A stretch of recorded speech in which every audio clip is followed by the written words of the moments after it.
Idaho, welcome to Capital Clarity. This is week 9 of the 2024 legislative session.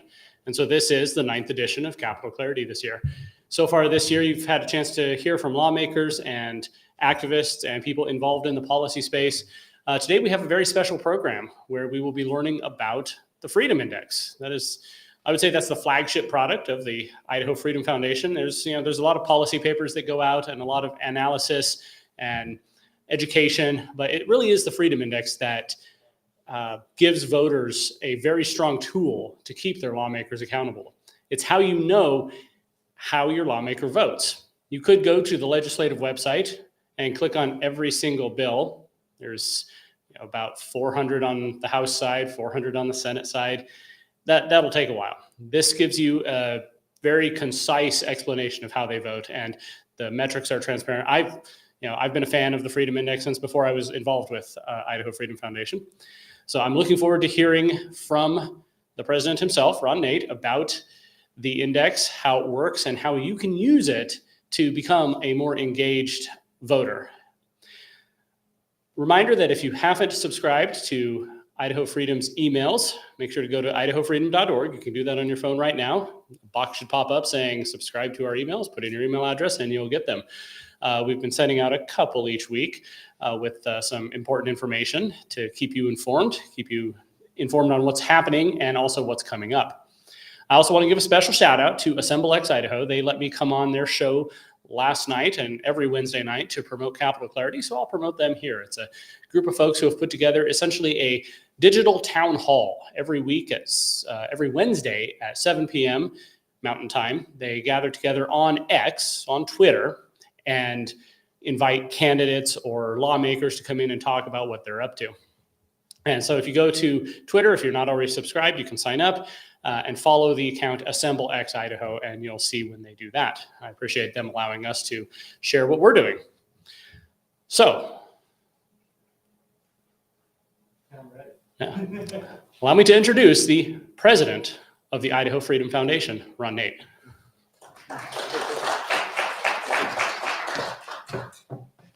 There's a platform back here. I'm not really as tall as I look right now, but I'm told I'm tall. So, thank you, Brian. Thank you for coming. And Capital Clarity, I think, is one of the great things we do at the Idaho Freedom Foundation. It was started by Dorothy Moon and Janice McGeehan when Dorothy was in the House of Representatives and Janice was the lieutenant governor, as a way to connect with citizens of Idaho, either streaming or here in person, so that they can know more about what's happening at the Capitol.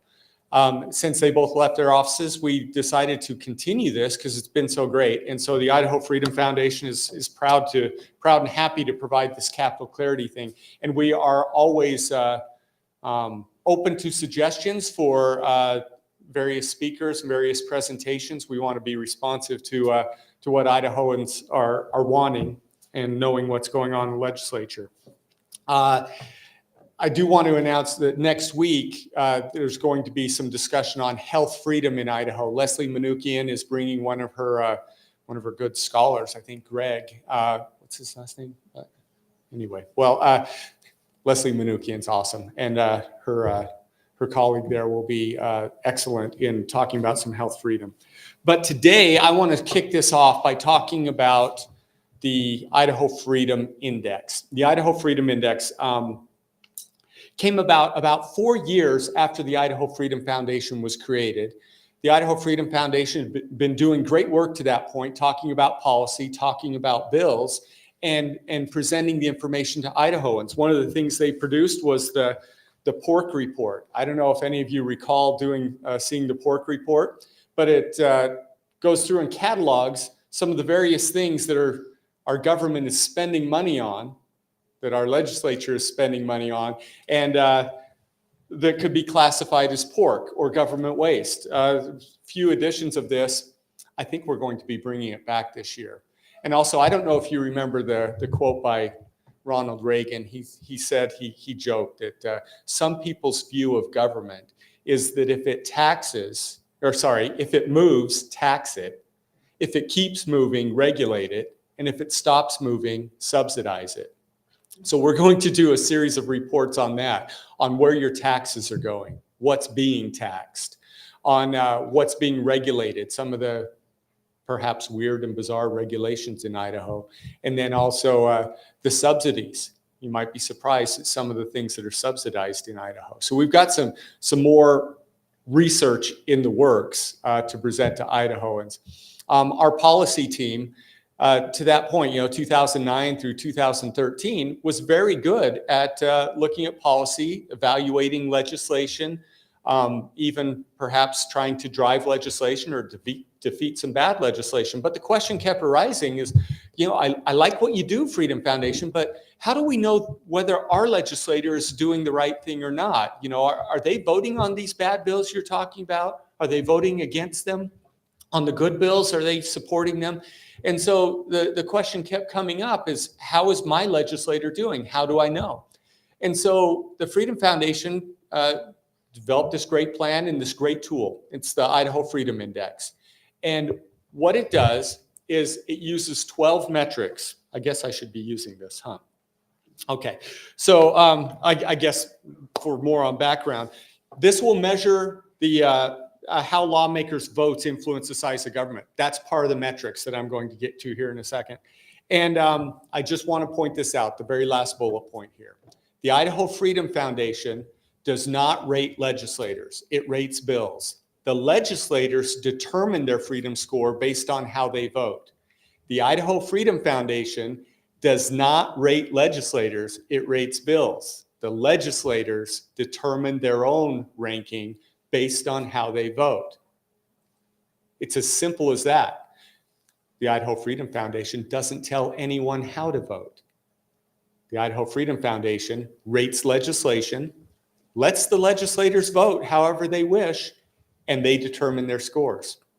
And so I know that detractors want to say that the Freedom Foundation tells legislators how to vote, or that legislators do whatever the Freedom Foundation tells them to do. Oh, if that were the case, that would be awesome. If the Freedom Foundation could just tell them what to do and they would do it, Idaho would be freer, it'd be less expensive, you wouldn't have government messing around in your business, and it would be a much better state.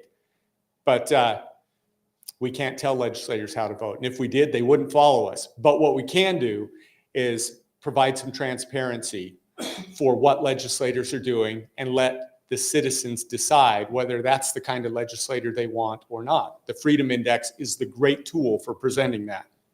Okay, so the metrics.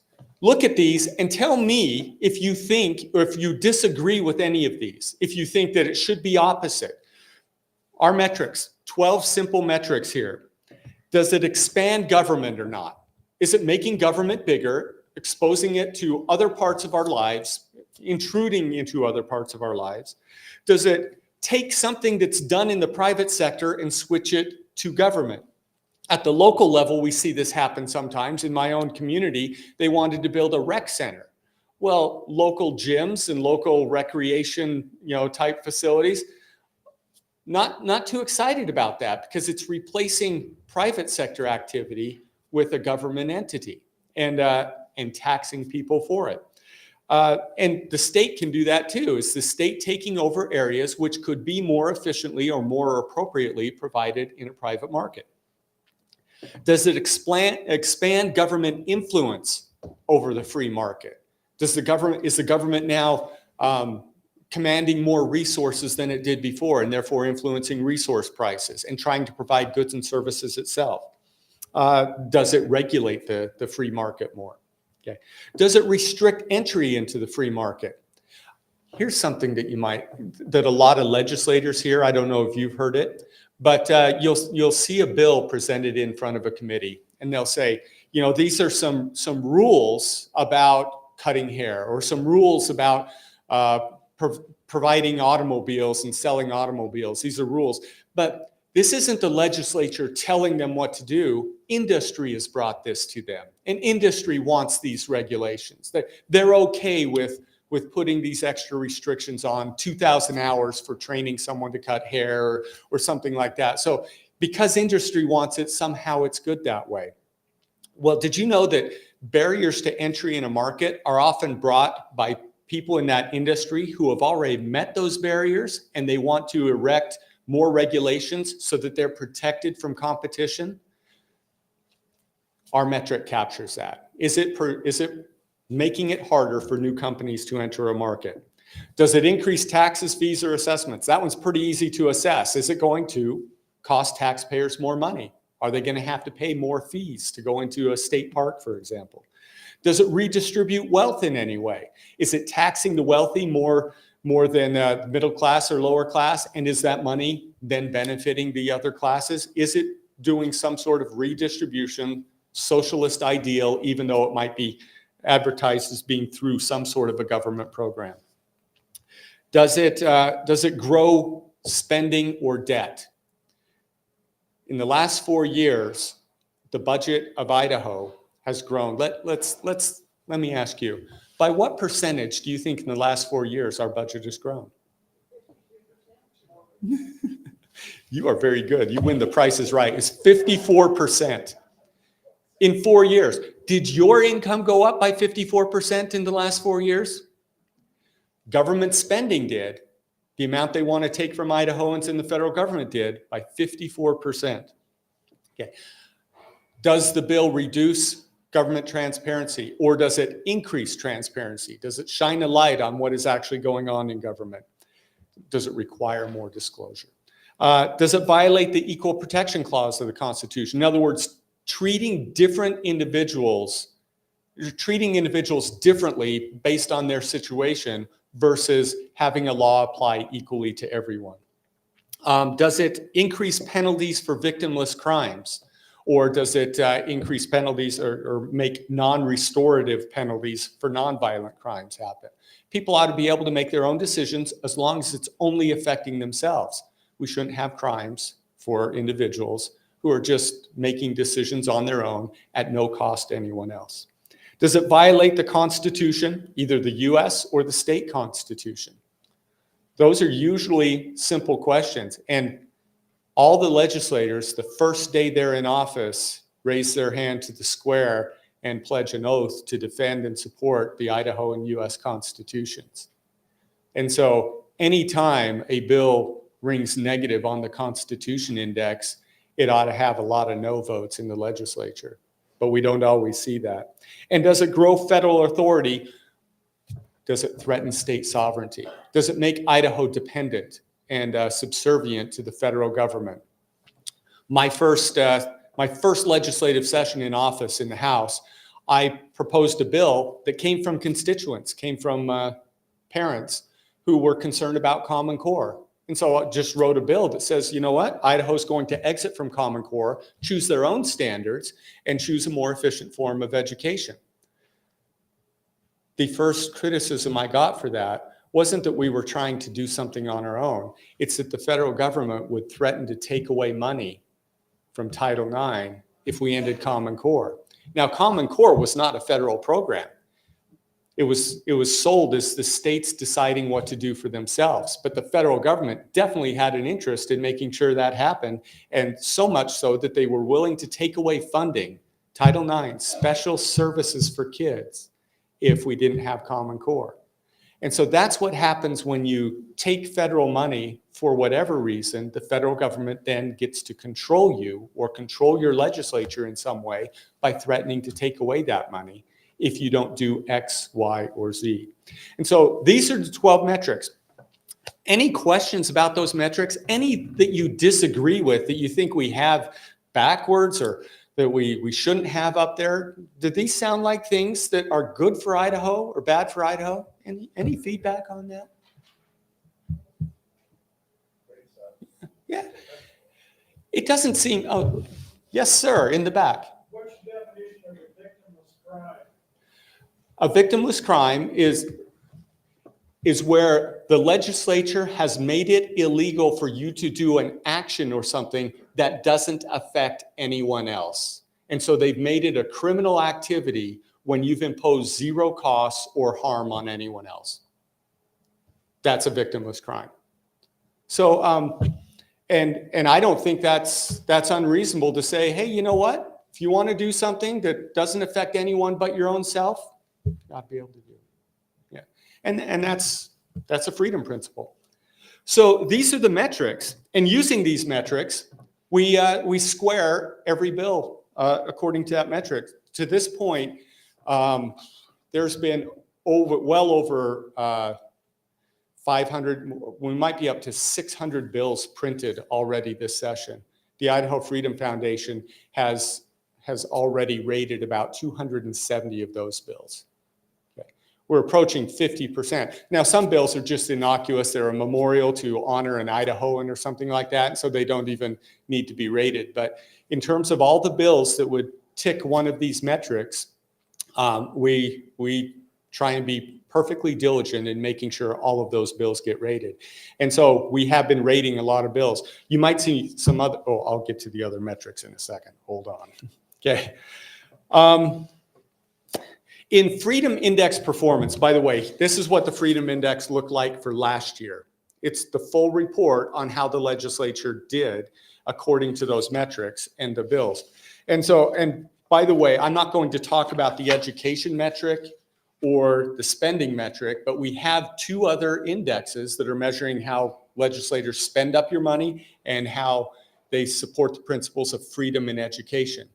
But the one I'm talking about today is just the Freedom Index overall. And so it has the metrics in there, and then it has a report on how your legislators voted on the bills that were pluses or minuses. And by the way, bills, they're not just rated plus or minus. They're given a point for each one of these metrics that they either promote or deny.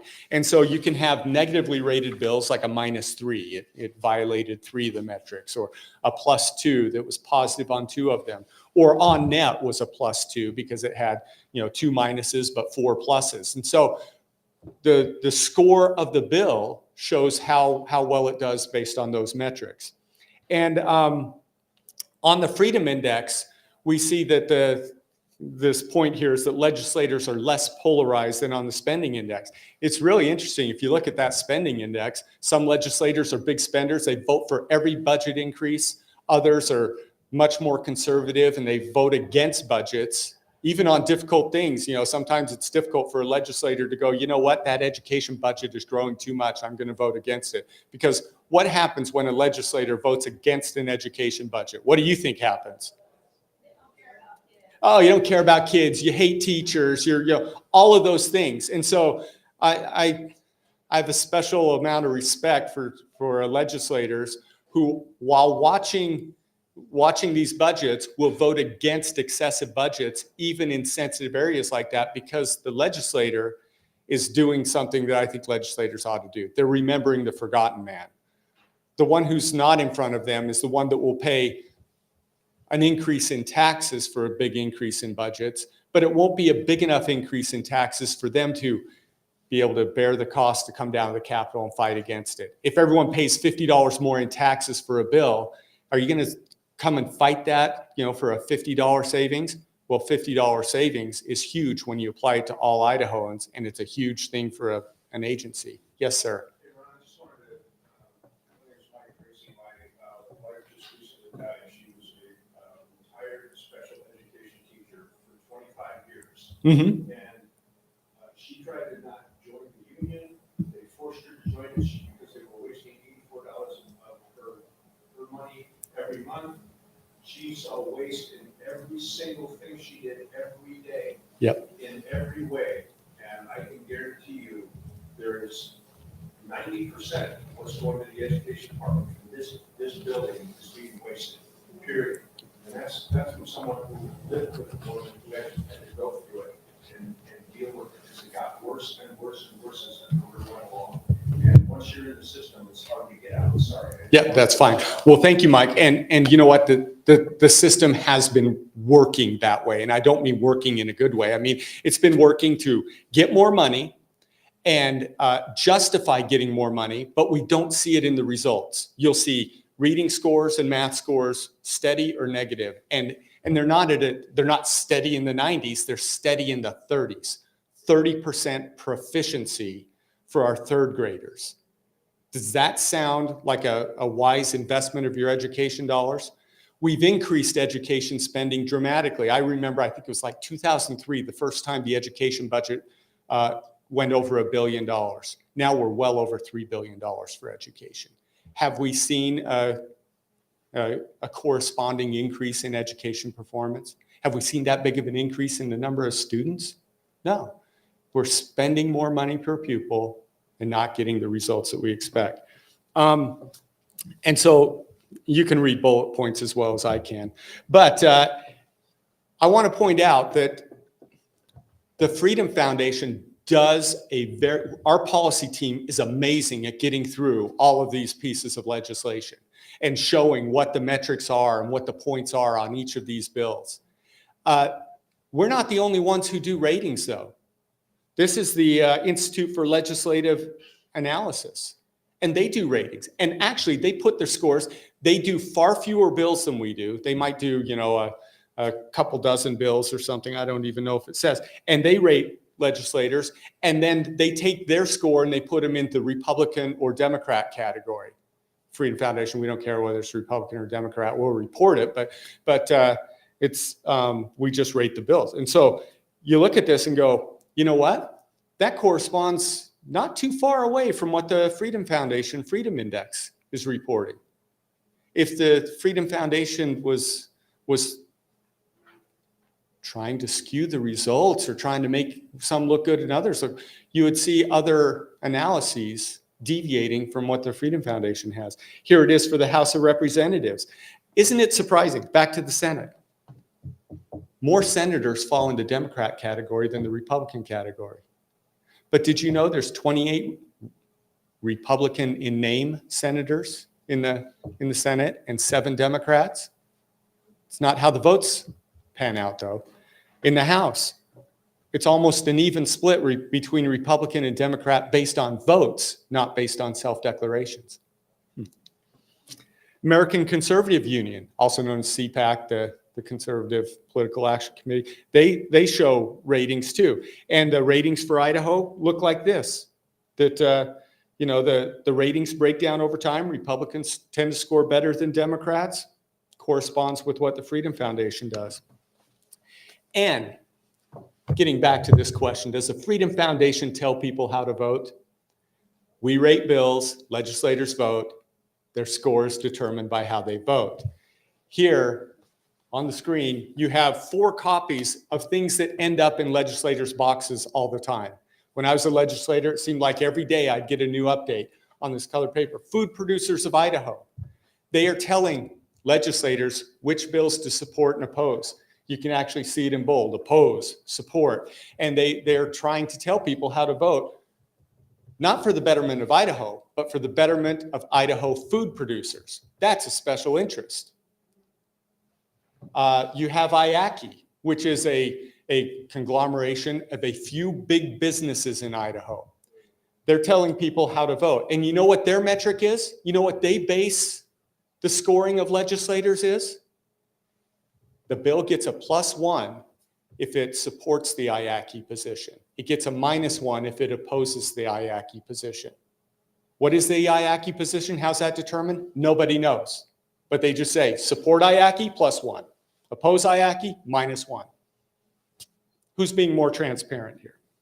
Okay. You have the Idaho Farm Bureau.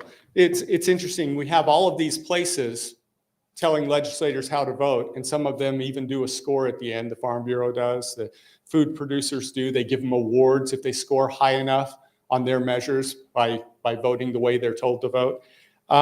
And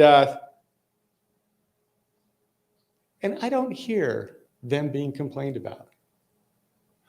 The Idaho Freedom Foundation is not a special interest. It is a general interest. It is, we want freedom for all Idahoans. Nobody gives us money and tells us what to do. The Idaho Freedom Foundation supports these principles of freedom. We produce a freedom index to let the people know. We let the legislators vote however they want to vote. We just report the scores, and then the citizens have a better idea of what's going on. And these principles of freedom, these 12 metrics, not objectionable. In fact, this is something that all good Idahoans would probably want in their lives. Lower taxes, more freedom, Less regulation, more opportunity to grow and thrive and take care of their families. So here's some of the scoring. And this is for the IACI thing. Down there in the bottom, it shows vote in line with IACI +1. Vote out of line with IACI -1. Does that sound like reporting or directing? Okay. Just for fun, we put this together in a scatter plot. The IACI scoring versus the Idaho Freedom Index scoring. On the vertical axis, you see the Idaho Freedom Index and where each legislator hit vertically. Horizontally, you see the IACI index. It's interesting, this negative relationship between these two scores. IACI, their position does not support freedom. They support IACI. They support big business. Yes? Just a question, then, is IACI an organization that would contribute to campaigns for various people? So would anybody care about what their score was unless they are an organization that... They are one of the biggest influencers in elections. The IACI, many on the IACI board are also on the Idaho Prosperity Fund, which is a PAC which is very engaged in elections. A lot of their board members of different industries have their own PACs too, like the Idaho Realtors, the Hospitals Association.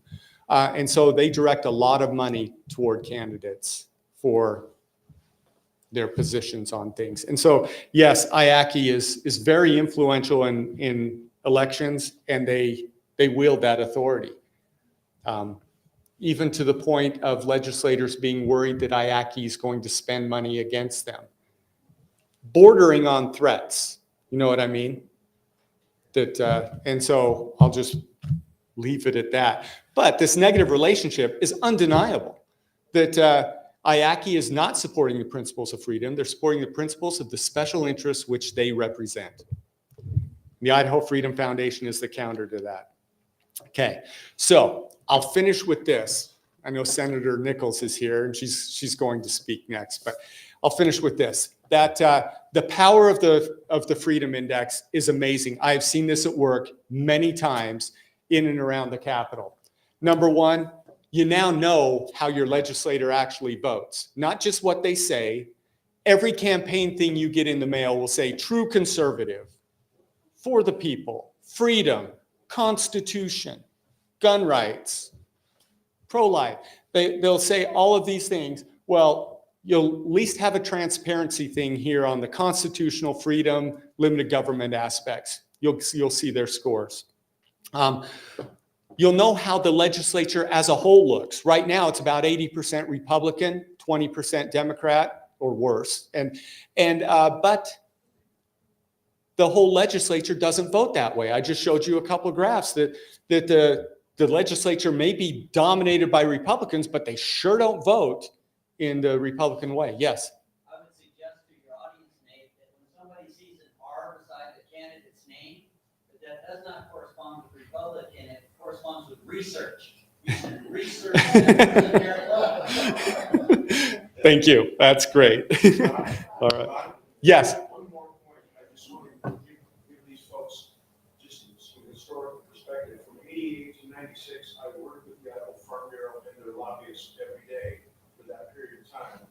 The head lobbyists would sit up in the gallery, thumbs up, thumbs down, and that's how they voted for the 8.5 years that I was there. Wow. And that's how much power they had at the time.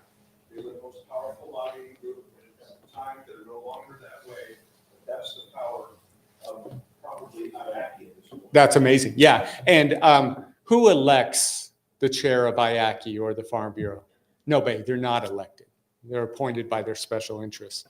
Okay. The Freedom Index also influences what bills pass and fail. Legislators do look at the bills. As a legislator, I would read my bills. I would figure out whether I'm yes or no on those bills. And then I would check it against somebody, some institution like the Freedom Index, to see if I missed something. Legislators don't have a lot of time to read each and every bill, but at least they can check their instincts against the Freedom Index, and it will influence votes. I've seen bills die because of negative scores. I've seen bills pass because of positive scores. So it does influence what passes and fails. It also improves the legislation. Before the legislature even started this session, we've had several legislators come to us and say, hey, I'm drafting this bill. I want to make sure that it ends up with a plus rating. Can we work on this to improve it or whatever? During the session, when a bill has gotten a negative rating, legislators will come to us and say, hey, what made this negative? What can we take out of it? And legislation has changed based on the ratings because legislators want their bills to pass. And so if we can suggest changes to their bills that take out a regulation, that lower a tax, that increase transparency, that makes the legislation even better, increases its chance of passing, and increases the freedom available to Idahoans from it. Citizens and others can use the Freedom Index scoring ratings of legislators to figure out what they're going to do in their election decisions. I know I used it when I was running for office. It was absolutely valuable for me to know how my opponent voted and for the citizens to know that as well. And we'll see this used time and time again, just because it's a measure of the actions of legislators, not just their words. And I'll just finish with this. You might hear people complain about the Freedom Foundation, complain about the Freedom Index, and we're telling people how to vote, or we're being biased in some way. All we do is rate bills. Legislators determine their scores. Those who score well will probably cite their freedom score. They'll advertise it. They'll put it on their campaign literature. Those that score poorly will blame the ref. They'll say, you know what? You guys are being biased. You're absolutely not. And so every time I've asked somebody if they think that they're scored unfairly or too low, what bill did we do unfairly? What ranking did we do on a bill that was unfair? And they can't name them. All they know is that their score is too low. Well, maybe their assessment of their conservative values is too low. They think they're more conservative than they are, and their voting actually shows it. And so at least you'll have a way to figure that out by looking at people's scores. Okay, and so this is the 2023 edition. 2024, we already have the cover design. We're ready to send it out, but we got to fill in the details. There's still 3 weeks of good votes and bad votes, and good bills and bad bills, and positive claims and negative claims. We'll get it all in there, and you'll have full information going forward after the legislative session. Very important stuff, because after the legislative session comes elections. Great source of information. Yes, ma'am. I know it depends on the issue, but the length of the bills, is there an average, or is it sometimes thousands of pages like the federal? Yeah, well, the drafting of bills is kind of interesting. I always preferred short bills, short and sweet, to the point, easily understandable. But sometimes when you're changing a section of law that's a big section, even though you're changing one sentence, they have to print the whole section. So I've seen an oil and gas rights bill that was 40 pages, even though it changed 2 paragraphs. So the length is hard to judge a bill on, but what we do is we get into the details of it and see whether it adds regulation, taxes, whatever. And even though the changes may be very small, they may have big impacts. And so we try and get the ratings right. Yes? Yeah, I was just trying to clarify about it. So is the education and spending index, is that all encompassed under the Freedom Index? Thank you. Great question. They are distinct from each other. We don't have bills that are in the Freedom Index and the Spending Index and the Education Index. So they'll be in one of those 3 indexes, but not a combination of them. And so they're all distinct, and the Education and Spending Index metrics are in here too. Fully transparent, fully stated. We rate the bills, they determine their score. So when you're talking about the Freedom Index though, that doesn't encompass all of them? Nope, it doesn't. So I can talk about the Education Index separately, and I can talk about the Spending Index separately. And I encourage you, take a look at those, and they're all reported in here, by the way. So on each legislator, you'll see 3 grades: freedom, spending, education. So you can get all of those grades on their indexes. Yep. Yep, you betcha. Thank you. And okay. Will you put up that screen? So here it is. If you go to idahofreedom.org, you can see where legislators rank, and you can scroll down. At the top is the highest rated ones so far. And these are updated daily based on the votes of that day. And you can scroll all the way down and get to the Ds, and you can see some Ds are higher than some Rs. How'd that happen? Well, it just does. But anyway, I want to leave plenty of time for Senator Nichols, so I'm going to bow out here. And then Senator Nichols is going to talk about an important piece of legislation she's working on. And so 10 minutes, Senator Nichols, and then Senator Taves will talk about some important legislation he's working on as well. So Senator Nichols, thank you.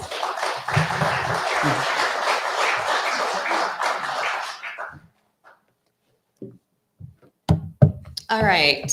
Good afternoon. Thanks for being here.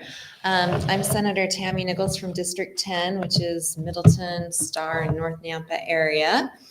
And I am here to talk about a piece of legislation that I just reintroduced yesterday.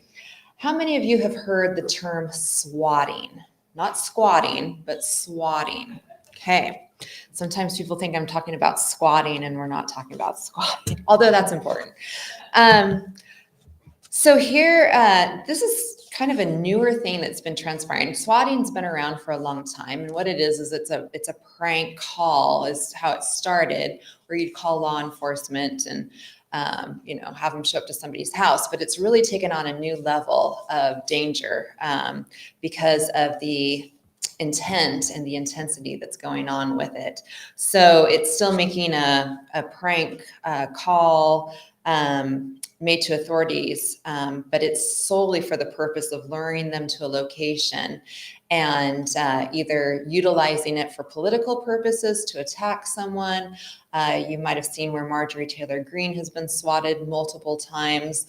There's some Supreme Court justices have been swatted.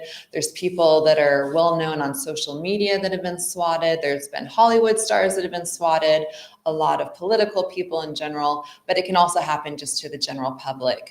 For instance, I read a story about a couple where the husband made a tweet and a bunch of trolls decided to go after him on it, and they have been swatted over 40 times now in their home, where now the first time they were actually pulled out of their house in the middle of the night, handcuffed, guns held. The husband had gone downstairs. There's like 9 people in their kitchen with guns and lights.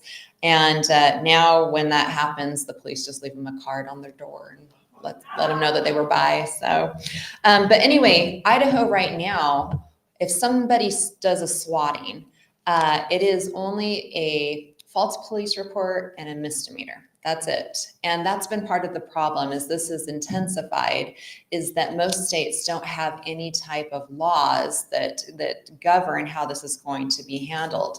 And so I talked to a constituent last year. He had been sending me information and said, this really needs to be taken a look at here in Idaho. So decided to go ahead and work on that legislation this year.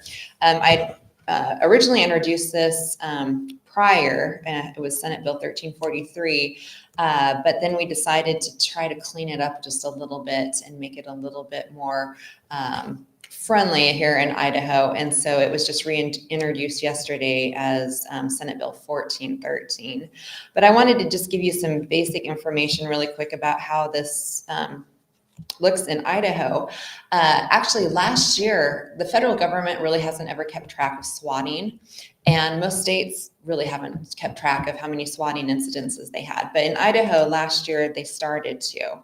And I was able to have the police pull me a report, and this is just kind of to show you what has transpired. And they told me these are not an exhaustive list of swatting incidences, but last year, we had 15 total incidences, and those affected 50 schools, 4 businesses, 5 private residences, 2 airports, 1 synagogue, 1 courthouse, 1 state capitol, 2 hospitals. There were also 12 bomb threats.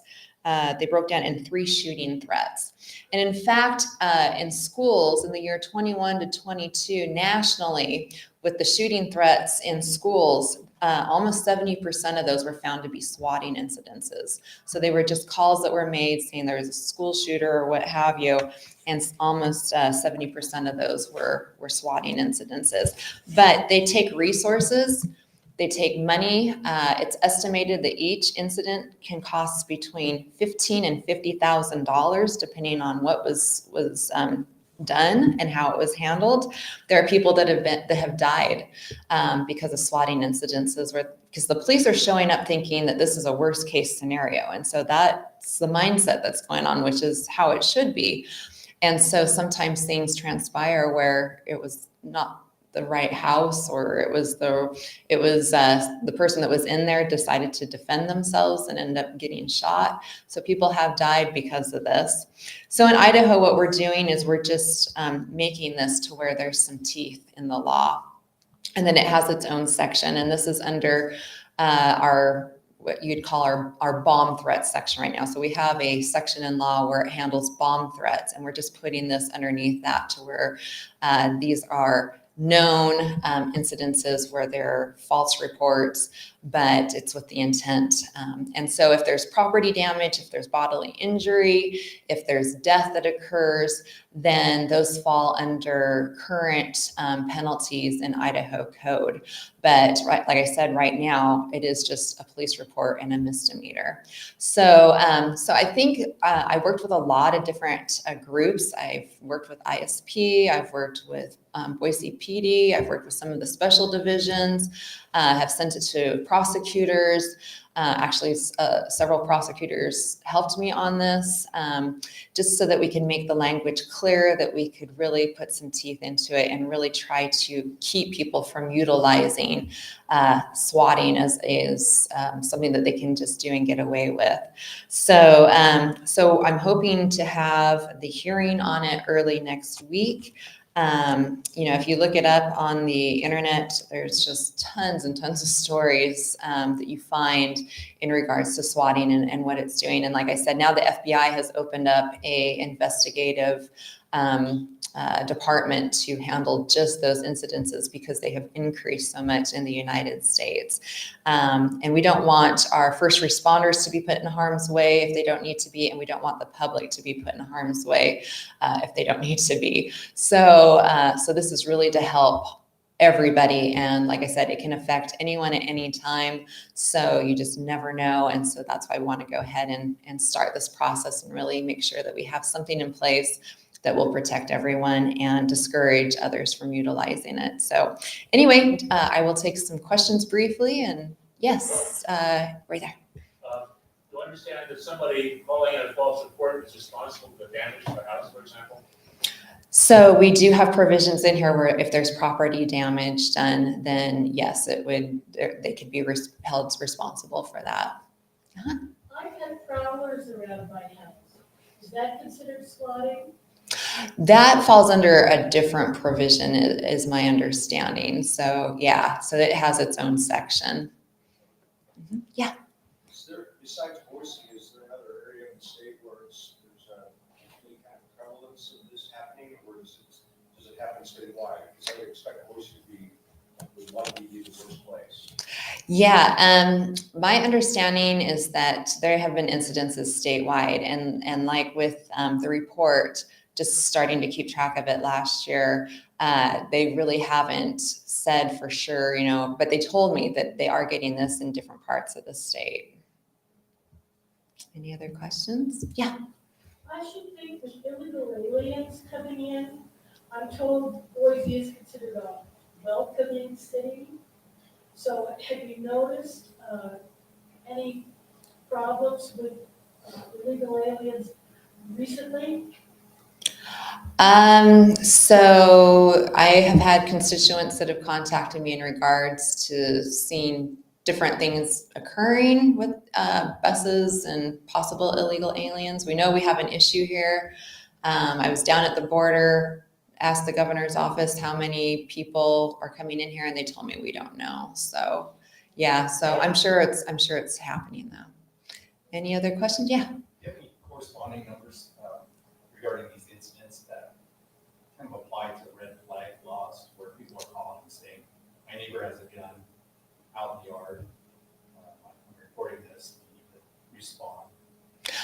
I don't yet, because like I said, they've just barely started tracking this, and I don't think they've gotten as detailed as that yet. So hopefully here as we proceed that they will start breaking those down into what types of incidences or what is part of those incidences. What kind of teeth do you talk about? What kind of teeth? So penalties. So it can be federal, it can be misdemeanors. It's depending on what really transpires. So if there's, but it all lines up with current Idaho code, with other sections of code, with property damage, bodily injury. So they could range from a misdemeanor and a fine all the way up to federal prison, 10 years minimum, and fines involved with that. Exactly. It depends on what transpires with each incident. Sometimes it's just a call made, the police show up. They have to assess what they're going to be sending out. When they send out just a few police officers to check and see, that's not as big of a deal. They can go out there and check, knock on the door, talk to whoever's there. And if they find out that it was a swatting incident, then they can proceed accordingly, of course, with anything. But if it's something that's more involved, where someone calls and says, so-and-so just shot up their whole family and you need to get out there and they're armed, they might send out the whole SWAT team with armored cars, with everything. And that definitely costs more money.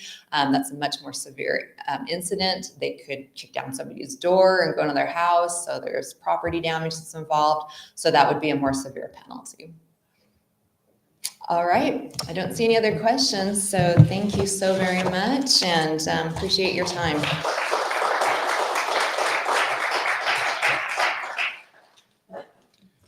Thank you, Senator Nichols. And we just have a few minutes left, and we've invited Senator Ben Taves to come up and talk about some of the things he's been working on.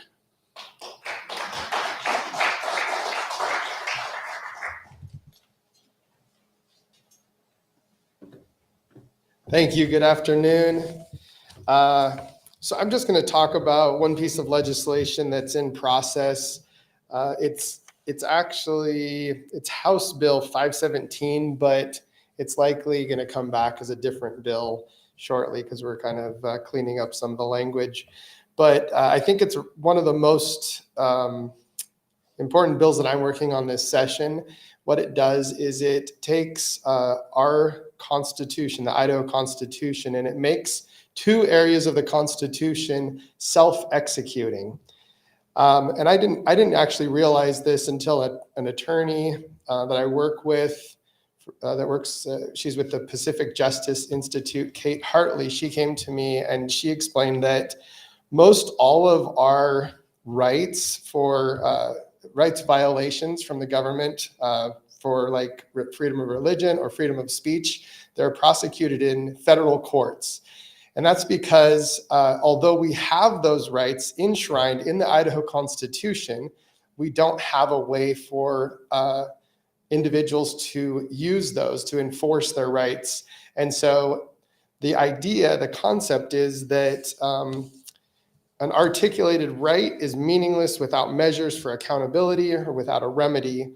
So in line with that concept, this bill provides private civil action for damages under the freedom of speech, which is Article 1, Section 9 in our Constitution, and the guarantee of religious liberty, which is Article 1, Section 4. So what it does is it allows us to guarantee our rights in the state courts, not just the federal courts. And the instance that brought this up was something that it was a situation that Kate was dealing with up in Kellogg, Idaho. You may have heard of this. I actually grew up, my grade school years I grew up in Kellogg, and a young man in his high school, it was like a high school assembly before graduation, and he said, boys are boys and girls are girls, and there is no in between. And everything went crazy after that. He ended up not being able to walk his graduation. He ended up, the bus driver who came out to a protest, they're protesting the fact that he wasn't going to be able to walk. And so a bus driver off duty showed up to protest that wasn't right. And the bus driver got fired. And then he went, so him and his friend had a job lined up for that summer with the Forest Service. They went to go or actually I think the Forest Service notified them and they said, hey, we have some bad news for you. You don't have the job anymore. And this is all retribution for saying boys are boys, a truth, boys are boys, girls are girls, and there is no in between. So the reality in that situation is that Kate, in protecting or suing the government for their infringement of his rights, only could go to federal courts. And so this legislation would allow any of those types of situations where your rights are infringed on by the government, your religious rights or your freedom of speech rights are infringed on by the government. It would allow those to be handled at the state level and in the state court system, which frankly is sometimes going to be more friendly to us than the federal. Also, it's more local and it's less expensive, and there's more attorneys that are available that can work with you at the state court level. So for all those reasons, I think this piece of legislation is very necessary, is going to be very helpful for protecting the most fundamental rights that we all are thankful that they're recognized. Their fundamental rights are recognized by our government, that they're endowed by our Creator, though, right? So, if you guys have any questions for me? Yeah. Can someone also though pursue federal remedies, not just state? Yeah, you could. Yep, you can use it. It's another option. Yeah, in the very back there. Yeah. Yeah. Well, I'm just hearing this is kind of new to me, because I would think that we already have that covered in our state through the, your right to a jury by your peers, trial by peers and stuff.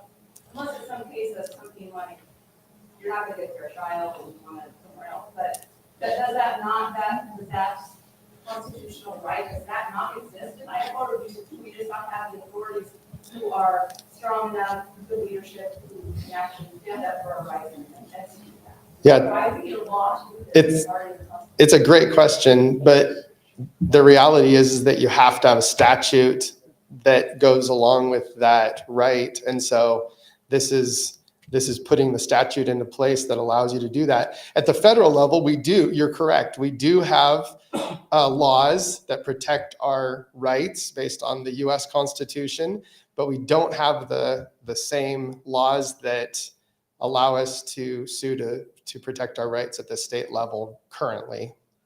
Yes. Is that not written into the Idaho Constitution?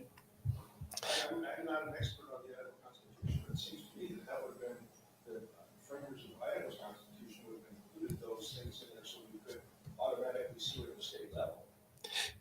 Yeah, you're the same way. I understood it the same way. It seems like you would be able to sue for your rights based on the Constitution, but I was educated. The reality is that we actually have to have statute that tells us that we can do that, even if it's in our Constitution. So that's why it's a self-executing constitutional statute that I'm working on. Yeah. Yeah, it made it out of committee in the House, and then it got pulled back into committee. And I think we have some friendly concerns that some language we can change, but I think we'll get broad support. The committee hearing was very odd. I had a bunch of people from the LGBTQ plus community who showed up, and they were saying that somehow it took away their rights. But this is the reality, is that the same freedom of speech rights that protect all of us, protect them. And so no matter what speech you're concerned about, this is a good bill. And often for the smallest groups, I mean, we recognize that the beauty of a constitutional republic is that we have minority rights and majority rule. The majority can never take away those rights. And that's the beauty of it. And that's what I tried to articulate with their concerns. It was really bizarre. It felt like they were they're debating a different piece of legislation than I was presenting. Yeah. You know, I have just a comment to help perhaps this issue. We have a corrupt judicial system, not a broken one. Be very clear on that. It is corrupt, it is not broken. Mm-hmm. And the corruption is what we're fighting against. We're not fighting against a broken system, we're fighting against a corrupt system. Thank you. Yeah. Yes, sir. I was wondering, does this carry forward to gun rights, like open carry? The other important rights that we have given to us by Yeah, so this piece of legislation only deals with freedom of speech and freedom of religion, but there are plenty of statutes that deal with gun rights, fortunately already in place. I think that we've kind of used the federal statutes and the federal courts to deal with these issues in the past, and that's why you haven't seen this come about before, is because we've dealt with it all in the federal courts.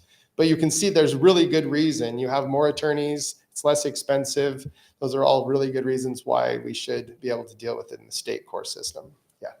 One of the other reasons why it's really good to keep it in Idaho is because in general, Idaho courts would be more conservative than if you had to go to a district court that would be a lot more conservative, a lot more liberal. So Yeah. I would say whatever your level of conservatism in Idaho was, it would probably be better than a district. I'd say often you're correct. Yep, very often. And it also allows us to build our own case law in regards to freedom of speech and freedom of religion as well. Yeah. And on that note, it really should motivate us to make sure who the judges are. Yes. Another thing, that's what I was gonna add to that. Yes. So I can comment all this Mm-hmm. problem that we have. And Rhonda is still here, so you can hear me. Maybe adding the judges to the Freedom Index, because it's very difficult.